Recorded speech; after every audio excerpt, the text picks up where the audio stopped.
paz e o amor de Jesus. Amém? Podem se sentar.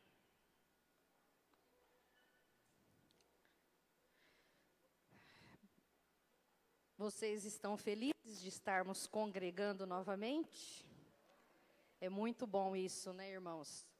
A palavra de Deus diz que a brasa, quando está longe do fogo, ela se apaga, né?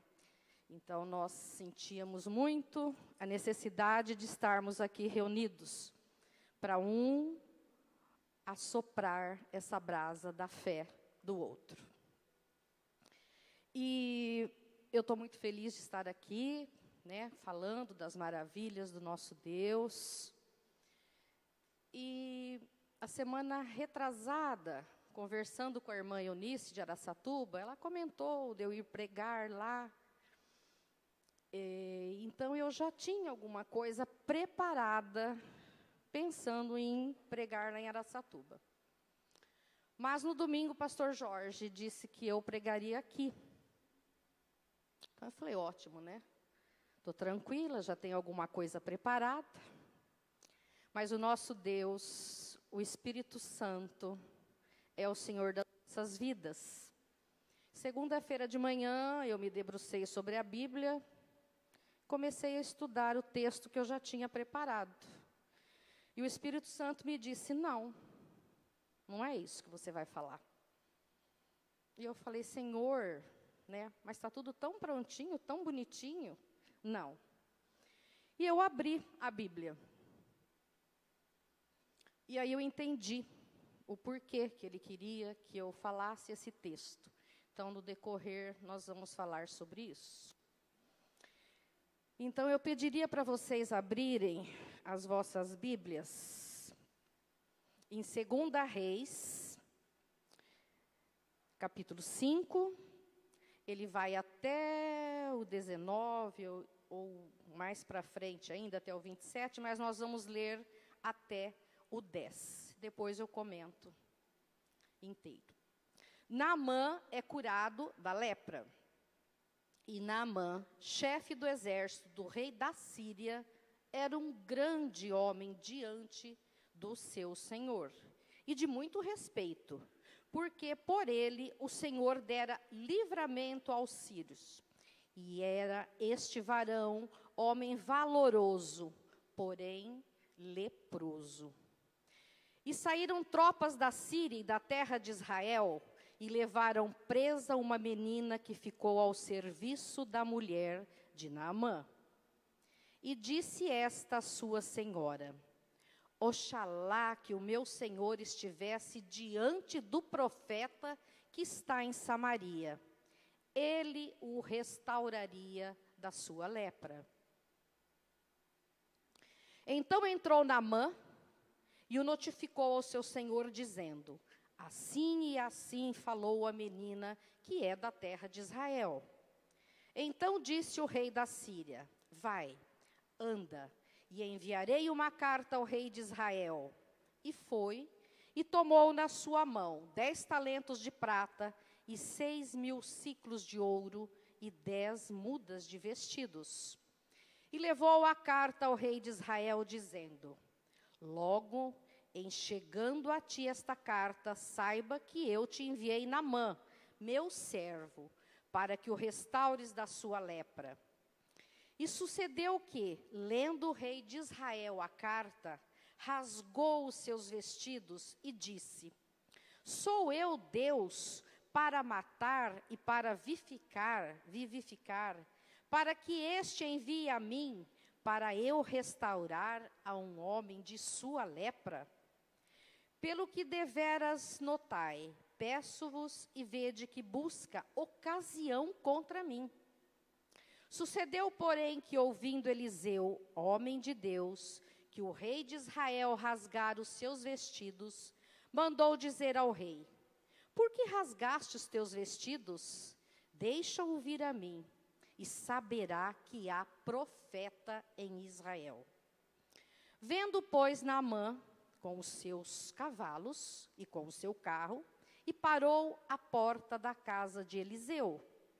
Então Eliseu lhe mandou um mensageiro, dizendo, vai, e lava-te 7 vezes no Jordão, e a tua carne te tornará e ficará purificado. Amém? Senhor meu Deus, nesta noite, eu peço que o Senhor fale pela minha boca, que não seja eu a falar, Senhor, mas o Teu Espírito Santo. Que estas palavras possam servir de reflexão, de fé, e que o Teu nome seja glorificado por tantos e tantos feitos em nossa vida. Amém.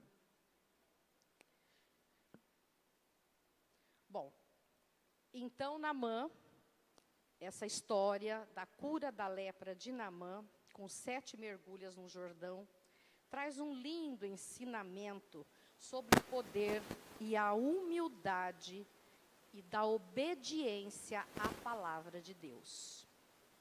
Ele, apesar de ser um estrangeiro, um gentil, sem conhecimento do nosso Deus, né, do Deus de Israel, ele acabou crendo na sua palavra, a duras penas, mas era o objetivo de Deus na sua vida. E nesta palavra, irmão, vamos falar um pouquinho desse fantástico personagem do livro, né, de 2 Reis, de 5 a 1, 27. Da sua cultura, da sua fé e das suas preciosas lições, que a sua cura nos deixa, através dos significados desses 7 mergulhos no Rio Jordão. E relembrando, porque essa rixa que existia entre Síria e Israel, né? Depois do grande reinado de Salomão, esse reino ele foi dividido em 2. O reino do norte, que tinham 10 tribos, e o do sul, que tinham 2 tribos, né, Judá e Benjamim. E a Síria, aqui não confundir com a Assíria, Síria capital hoje Damasco, ela se localizava ao norte do reino de Israel e pagava tributos ao rei Davi durante todo o seu reinado. Porém, com a morte de Davi, os sírios reconquistaram a sua independência, né? Toda nação tem um sonho de ser independente. E o reino de Israel e os sírios, também chamado algumas vezes de arameus, eles estavam sempre envolvidos em guerras, né? E daí, o controle da rota do comércio, isso é mais ou menos, era em torno de uns 150 anos, essa briga monumental desse. E Damasco tinha intenção de aumentar os seus negócios. Mas, por ironia, Israel controlava todas as grandes rotas dos países, desde o sul do Egito até a Arábia. Entretanto, todo o comércio tinha que passar por Damasco para chegar ao mercado dos ricos países que formavam a Mesopotâmia. E uma rota de vital importância estratégica para Israel. Então, um era a pedra do sapato do outro. E daí as guerras, né, as constantes guerras. E neste contexto de interesses comerciais, ambos os exércitos, tanto da Síria como o de Israel, eles sempre estavam engajados em batalhas, né, pelo poder. Por onde essas caravanas passavam, tinham os conflitos. E quem era Naamã neste contexto? Ele era um arameu, ele foi um general do exército sírio, quando Ben-Hadad II era o rei da Síria. Isso de 842 a 860 antes de Cristo. Em 2 Reis, em 5:1, nós encontramos expressões que descrevem a personalidade desse homem, a sua honra e a sua habilidade no combate. E em em 2 Reis 5:1 diz assim: E Naamã, capitão do exército do rei da Síria, era um grande homem diante do Senhor e de muito respeito, porque por ele o Senhor dera livramento aos sírios. E era este homem herói valoroso, porém leproso. Nós vemos aqui, meus irmãos, que Deus já tinha um propósito na vida de Naamã. Ele não conhecia o nosso Deus, mas ele já era protegido, pois todos somos filhos do mesmo Pai. E Naamã já tinha angariado de Deus muitos livramentos, a ele e seu povo. Por quê? Porque Deus tinha uma proposta na vida dele. E em todo momento, ele estava ao lado dele, de Naamã, como está ao nosso lado, em todos os momentos. E o rei naquele tempo, comandante supremo, entretanto, colocava à frente do exército um general comandando suas tropas, né? Eram equipes formadas de 10, 50, 100 e 1000 homens. E Naamã liderava todas essas tropas. Ele era o general mor, né?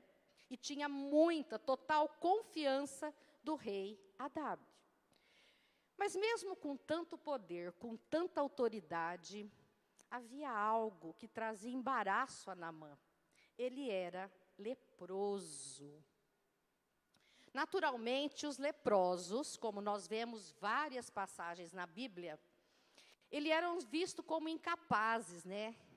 Eles eram tidos até como pecadores espirituais, né? Era um pecado espiritual ser leproso. E eles eram mantidos longe da população. Eles eram vítimas de preconceitos.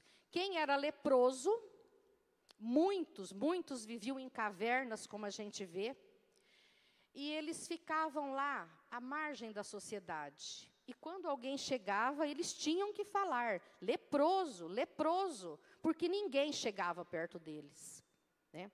Hoje nós estamos aí enfrentando o Covid, e o que acontece quando alguém tem isso, né, contrai esse maldito vírus? Fica longe, né? Fica longe a família, ficamos todos afastados. Agora, você imagina uma lepra em que você é deformado fisicamente, feridas, pústulas no rosto. Era horrível. E hoje, graças a Deus e à ciência, a inteligência que Deus deu ao homem, nós temos até vacina para a hanseníase. E hoje nem se fala mais em lepra. Eu me lembro que há 25 anos, mais ou menos, quando eu cheguei em Alto Alegre, tinha uma pessoa com hanseníase. E essa pessoa, nós íamos fazer visita, e obviamente já estava em tratamento, né? O SUS disponibiliza esse tratamento até hoje. Mas era uma pessoa que nós tínhamos, embora estivesse curada, mas os seus comunicantes todos tomavam medicamento, e nós tínhamos sigilo absoluto sobre essa pessoa. Tamanho era o cuidado e o preconceito que se tinha, né? Imagine naquela época que não tinha nenhum medicamento. Tinha lepra, ele ia morrer podre, e longe. E este homem importante, poderoso, tinha tudo que o dinheiro podia comprar, mas não tinha saúde. E Naamã, que era esse guerreiro fascinante, que já tinha recebido muitos livramentos, ele foi mantido como chefe da sua tropa. E ele, na sua necessidade de autoafirmação como líder de um poderoso exército, onde havia uma aliança de paz entre a Síria e Israel. Eles fizeram aí uma aliança, embora uma aliança frágil, mas existia, né, para combater um inimigo comum que se expandia e ameaçava a ambos. E eles praticavam uma incursão chamada razial. O que é esse razial, né? ele não tinha objetivo de matar, de guerrear às vezes, não eram todas as vezes, mas eles entravam nesses domínios de Israel, e Israel entrava nos domínios da Síria, e saqueavam, roubavam alimentos, roubavam ouro, pessoas. Um fazia isso com o outro, né? Era como se fosse um esporte nobre do deserto. Olha o absurdo disso. E nisso, numa dessas razial, uma jovem israelita foi feita escrava por esse exército de Naamã, né? Olha só como Deus trabalha quietinho, no oculto, sem ninguém saber. Mas mais tarde, ele renderia graças a esse Deus, através dessa pequena menina, mocinha, judia. E naquele tempo, os escravos, né, principalmente esses que estavam em terra estrangeira, como era o caso dessa menina, que a Bíblia nem cita o nome, cita a importância, que é o que realmente nos interessa, né? Eles perdiam a liberdade, perdiam a própria identidade, e o escravo era considerado como uma coisa. Eles não eram considerados humanos. A gente vê, né, em filmes, na própria Bíblia, o quanto eles não eram gente para esse outro povo que estava do lado de lá. O quanto esses escravos sofriam. E eles tinham, as leis da Mesopotâmia na época, eles permitiam que o escravo tivesse até 3 tatuagens, cada dono que passava marcava, né? Como se eles fossem um objeto, que você manda gravar o nome para não perder. Mas essa jovem israelita, ela era ensinada no caminho do Senhor. E daí, ela fica sabendo dessa história, né? De que Naamã, ela estava ali dentro da casa, e via Naamã, devia ver as suas pústulas, né? As suas feridas. E um dia, ela chega para sua senhora e diz assim: minha senhora, nem sei como é que eles diziam na época, né? Eu sei que o meu senhor sofre uma lepra, sofre esse mal horrível. Mas se ela conhecesse o Deus de Israel, que fala através da boca do pastor, né, de Eliseu, que é um profeta, se ela fosse até este profeta, ele o curaria através de Deus. Essa menina, como ela foi criada num país, né, em Israel, e por tudo que ela falava para essa senhora, a gente via que ela tinha temor a Deus. Ela conhecia o Deus de Israel. E era esse Deus que ela via como a única possibilidade do Senhor dela, do Senhor da terra, ser curado. E assim ela faz, né? E essa menina, meus irmãos, ela teria todos os motivos para reclamar do seu destino. Pensa bem, uma menina que é tirada da família, dos pais, dos irmãos, roubada, saqueada e levada para um país estranho.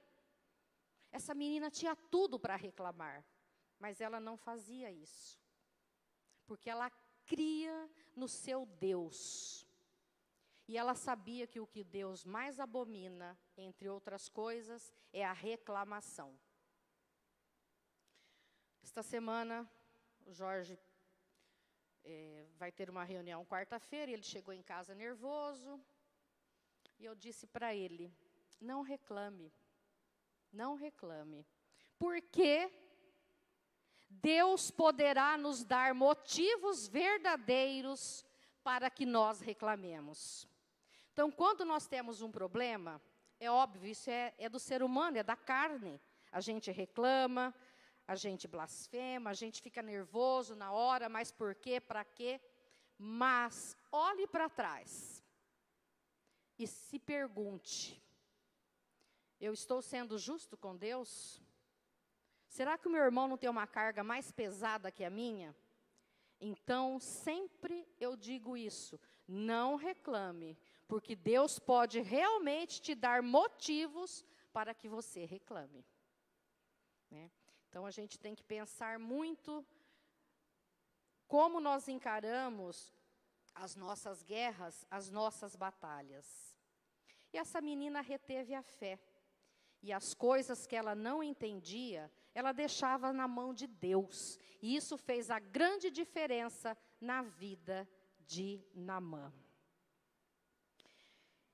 Então, ela volta a falar, né, para a senhora, né, que se o meu senhor estivesse diante do profeta que está em Samaria, ele o restauraria de sua lepra.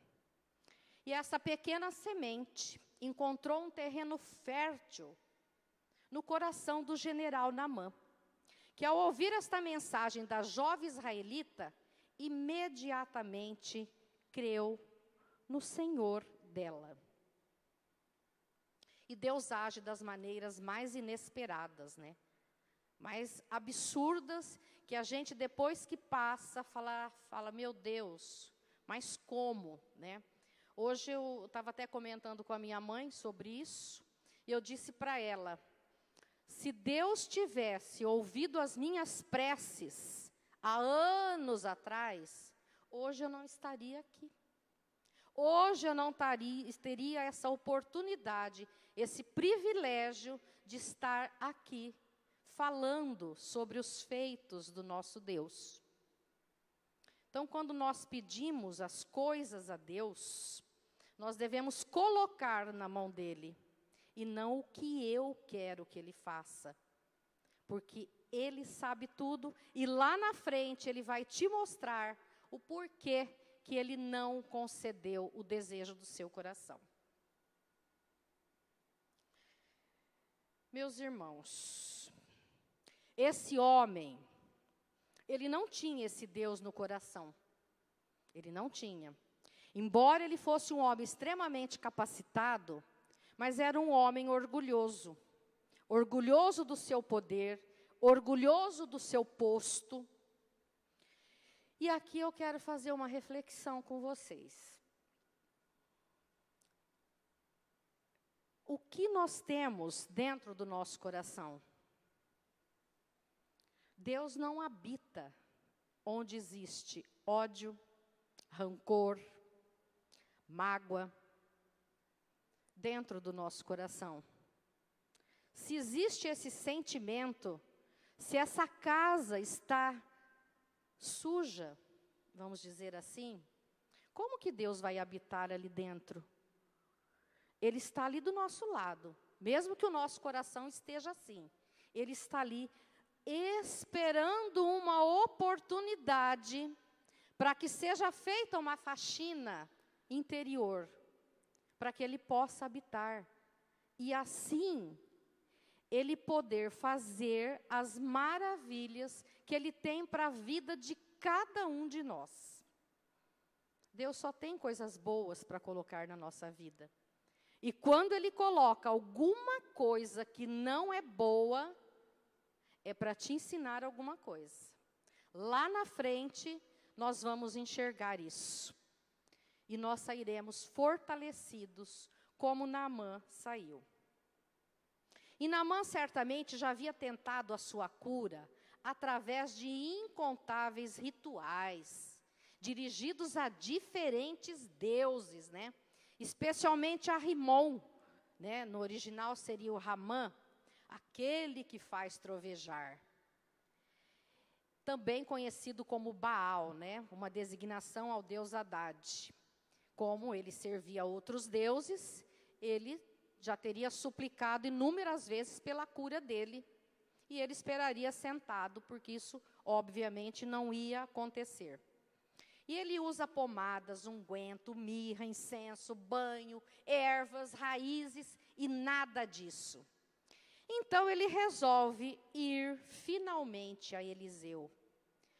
Mas, como ele ia para um território inimigo, ele se apressa a conseguir uma carta de recomendação do rei, para ele não chegar lá, porque lá ele ia falar o quê? Eu sou o poderoso general do exército? Não. Então ele vai com essa carta para Israel, né? Para o município de Israel, um distrito lá. Mas o profeta Eliseu, guiado por Deus, sabia que isso estava acontecendo, né? E ele chega lá e vai, ele achou que ele ia ser recepcionado por Eliseu, né? Uma banda, uma corte esperando, porque ele era muito poderoso. E sucedeu, porém, que ouvindo Eliseu, que o rei rasga suas vestes, né? Dizendo, mas quem sou eu para curar alguém? O rei de Israel acha que é mais uma armadilha que eles estavam tramando contra a Síria. E Naamã parte nessa viagem de 138 quilômetros de Damasco a Dotã. E depois de tanto esforço, ele chega lá, espera um ritual mágico de Eliseu, né? Algum tipo de oração forte, quem sabe aí um passe espiritual que o purificasse da sua lepra. Mas Eliseu nem vai vê-lo. Olha como Deus trabalha o orgulho desse homem. Onde já se viu, ele vai até Eliseu, e Eliseu não o recebe pessoalmente. Eliseu manda um mensageiro dizendo, vai, lava-te 7 vezes no Jordão, e a tua carne será curada, e ficarás purificado. Né? Isso está em 2 Reis 5:10. E Naamã esperava ter que fazer alguma coisa complicada, seguir alguma prescrição difícil, enfim. Ele não bota muita fé naquilo que Eliseu lhe disse, porque era diferente de tudo aquilo que ele imaginava. E ele esquece uma simples palavrinha, né? A obediência. Ele não sabia obedecer à voz do Espírito Santo. Ele não sabia nem reconhecer a voz do Espírito Santo, que é a chave da vitória, né? E hoje nós vemos como está difícil ouvir a voz do Espírito Santo. Hoje o Evangelho, ele está, para muitos, eu acho que até pela maioria, um evangelho de conveniência.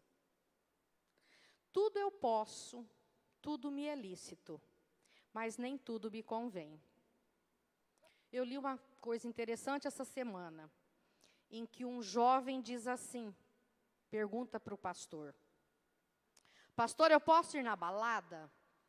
O pastor responde, pode, claro que pode. Eu posso beber bebida alcoólica? Pode, claro que você pode. E se eu quiser usar droga? Pode, pode. Aí ele falou assim, posso aproveitar todos os prazeres da terra? O pastor fala, pode. Você só não pode uma coisa, morrer. Ou seja, se você morrer como você está, você vai para o inferno. Então é o que a Bíblia nos diz. Tudo eu posso. Eu tenho livre-arbítrio, mas nem tudo me convém. E quem vive, quem conhece esta palavra, pensa 2 vezes antes de cair no erro, né? E o que nós vemos hoje é um mundo totalmente liberal, cada um fazendo o que quer, da maneira que quer, e Deus extremamente entristecido. Eu às vezes comento, o que será que Deus pensa quando Ele olha e vê esse mundo do jeito que está? Mas Deus não desiste de nenhum de nós. A esperança dEle é que cada um desperte, e Ele está ali incansável ao nosso lado. Mas isso não quer dizer que se nós morrermos desta forma hoje, nós vamos ter a vida eterna. De forma nenhuma, porque Ele é um Deus justo, misericordioso, mas rigoroso. Porque não é em vão que Ele mandou o seu Filho para morrer. Foi para isso, para nos salvar, para nos mostrar o verdadeiro sentido da vida preciosa que Ele nos deu. E para Naamã, bastava somente a obediência a essa palavra, né? Mas era preciso humildade, o quebrantamento de toda a altivez que aquele homem transpirava. Ele era temido, respeitado, mas extremamente temido, né? Comandava exércitos numerosos. Então, como que ele ia se submeter a esse mergulho no Rio Jordão? Ele teria que abaixar a cabeça, ele teria que submergir. Imagina que ele ia abaixar a cabeça para alguém, a não ser para o seu rei. Porém, Naamã muito se indignou e dizia assim consigo: certamente ele sairá, por-se-á em pé, né? Invocará o nome do Senhor seu Deus, e passará a mão sobre o lugar, sobre mim, e a minha lepra será curada. Mas ele ainda não conhecia o poder do nosso Deus. E ele não conhecia a simplicidade do nosso Deus, a humildade do nosso Deus. Deus não faz alarde quando faz milagre. Nós vemos Jesus, quantos milagres, e ele ainda dizia: não conte, não comente. Esse é o nosso Deus, um Deus humilde. E ele não conhecia o que era a humildade. Mas Deus lhe ensinaria. E daí, ele vai até o Jordão se questionando: mas em Damasco existem rios mais límpidos, melhor água que existe no mundo. Por que eu tenho que entrar nesse rio turvo, sujo? Nem sei se hoje ainda está, né, pastora Miriam? Se ainda é desse jeito, né? Mas naquela época era. E ele fala: em Abana e Farpas são as melhores águas, e eu vou ter que entrar nessa água suja? Mas vai. E realmente, para se aproximar de Deus, muitas vezes é preciso trilhar o difícil caminho da descida e da humilhação. E se Naamã não deixasse o seu orgulho, a sua autopercepção de altivez, ele não teria alcançado a misericórdia. E assim é como nós, né? Ele pegou aquele vaso, todo quebrado, como nós, muitas vezes, e ele faz um vaso novo. Deus não remenda cacos. Deus faz uma obra nova. E é a obra que Ele fez na minha vida, na vida do meu marido, e quer fazer na vida de cada um que está aqui. Como Ele fez uma obra na vida da Débora e do Vinícius, né? Que está aí hoje, essa obra maravilhosa, o Ravi, que tanto nós oramos. E foi o que Ele fez. E a gente sai fortalecido de cada cacos desse, que ele bota do lado e diz: não, meu filho, você merece ser uma obra nova, completa. E é isso que ele faz com a gente. E o seu servo disse: Senhor, se esse profeta lhe pedisse uma coisa grandiosa, o senhor não faria? Faria. Então, o que custa? Vai ali e mergulha naquele rio. E ele vai. E nesses 7 mergulhos que ele dá, esse grande general de todo o Império Sírio, ele aprenderia de uma forma extremamente humilde, valores então relegados até segundo plano. E aqui, nós fazemos uma reflexão sobre esses mergulhos. Ele não disse para ele, no primeiro, no segundo, no terceiro, ele disse, são 7. Se você quiser se curar, são 7 mergulhos. Então, quando ele abaixa a cabeça pela primeira vez, no primeiro mergulho, nós analisamos que era um mergulho de amor. Pois o amor é humilde, tudo suporta, tudo crê. E ele estava fazendo aquilo, não por amor ao nosso Deus, porque ele ainda não tinha visto o milagre, né? Mas o amor a si próprio até. E o amor que nos fala em Coríntios, não é esse amor, né? É aquele amor humilde. E ele aprenderia o que é ser humilde. O segundo mergulho traz um profundo gozo que se manifesta no coração daqueles que têm o prazer de cumprir os mandamentos de Deus.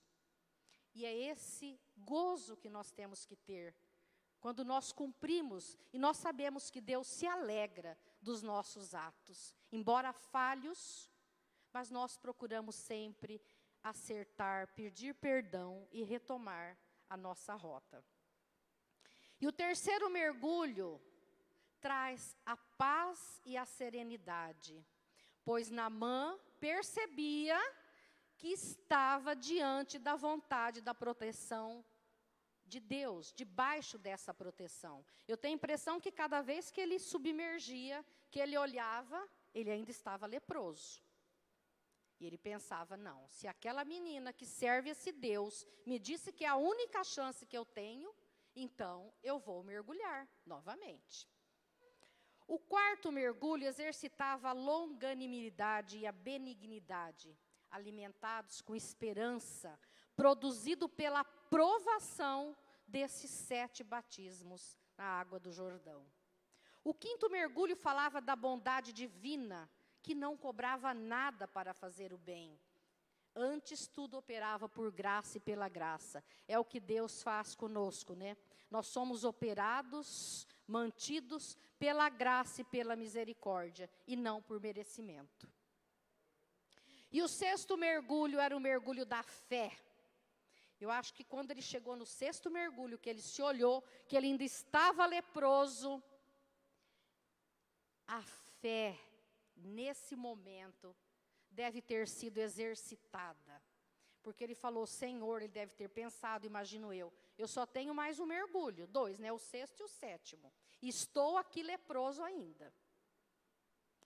A fé que foi necessária para se chegar até ali, a fé de que, com apenas mais um mergulho, a bênção de Deus se manifestaria. E o sétimo mergulho era o da mansidão e da temperança, que foram produzidos após a provação que lhe despertou a fé, que trouxe a materialização da cura de Naamã. Mas o fruto do Espírito é amor, gozo, paz, longanimidade, benignidade, bondade, fé, mansidão e temperança. Isso está em Gálatas 5:22. Já estou concluindo. E estas virtudes espirituais, juntamente com a obediência à palavra de Deus, performaram um lindo milagre. E Naamã foi limpo, foi restaurado, pôde reconhecer que não há outro Deus como o Deus de Israel, como o meu Deus, como o seu Deus. Então ele desceu, mergulhou no Jordão 7 vezes, conforme a palavra de Deus, e a sua carne tornou-se como a carne de um menino e ficou purificada, como está em Reis 5:14, em 2 Reis. E concluindo, Naamã pôde experimentar dessa graça e desse perdão. Ele estava profundamente agradecido e confessava valores com a sua boca que nunca mais serviria a nenhum Deus, a nenhum outro Deus que não fosse o nome do Deus de Israel. E este nome foi soberanamente engrandecido. Eis que agora sei que em toda a terra de Israel não há um Deus, senão o que está aqui em Israel. E a aprovação, irmãos, produz o aperfeiçoamento. E muitas vezes nós temos entendimento incompleto sobre o nosso Pai Celeste. Temos fraquezas, vícios, mau hábitos, ou há alguma coisa que nós precisamos melhorar. E Deus nos ama mesmo assim. Mas isto não significa que Ele quer que continuemos da mesma forma errante. E no seu muito amor por nós, Ele nos conduz por caminhos diversos, onde podemos ser provados. Mas Deus sabe até onde podemos suportar. Toda prova tem um objetivo, que é nos aperfeiçoar e nos fazer crescer em fé e em esperança. Assim, não desanime, não desanime, não desanime. Seja qual for a sua luta, a sua prova, quantas vezes for necessário, mergulhe nos braços de Jesus. Você não será desamparado. Eu te garanto que você não será desamparado. Ele está ali, esperando esse mergulho espiritual. Mergulhe na sua palavra. A sua palavra nos fortalece. Quanto mais você lê, mais você vê a perfeição de Deus.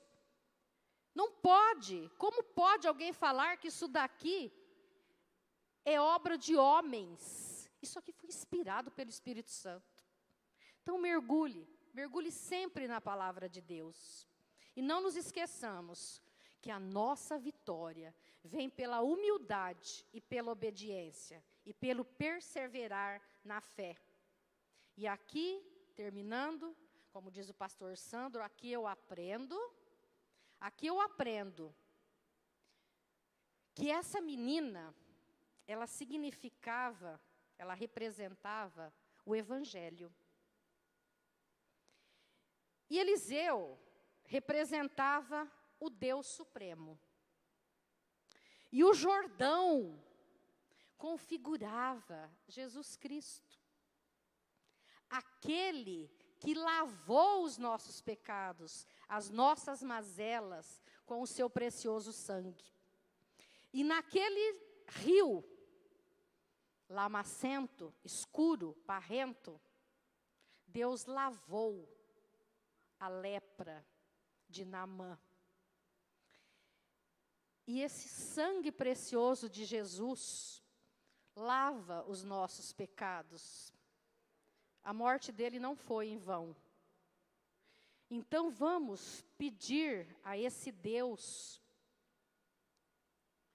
que nos dê o discernimento, a fé necessária, para que a gente possa mergulhar sempre em espírito, nessa fé que Ele nos deu, nessa certeza que Ele não nos desampara, nesse momento tão difícil que o mundo está passando. Somente a fé nos sustenta. Somente a fé diz assim: eu tenho certeza que essa praga não me atingirá. Mas, se eu tiver que passar por isso, que eu seja curado. E que se eu não for curado, se for a vontade de Deus, que eu possa adentrar nos seus átrios, que eu possa viver de uma forma que eu tenha a vida eterna. E é isso que eu desejo para essa igreja aqui. Que Deus nos guarde, que Deus nos proteja e que a gente sempre possa ser como Naamã, mergulhar submergir na humildade, de cabeça baixa, a esse Deus tão maravilhoso, mas que nos ensina tanto sobre poder e sobre humildade. Amém.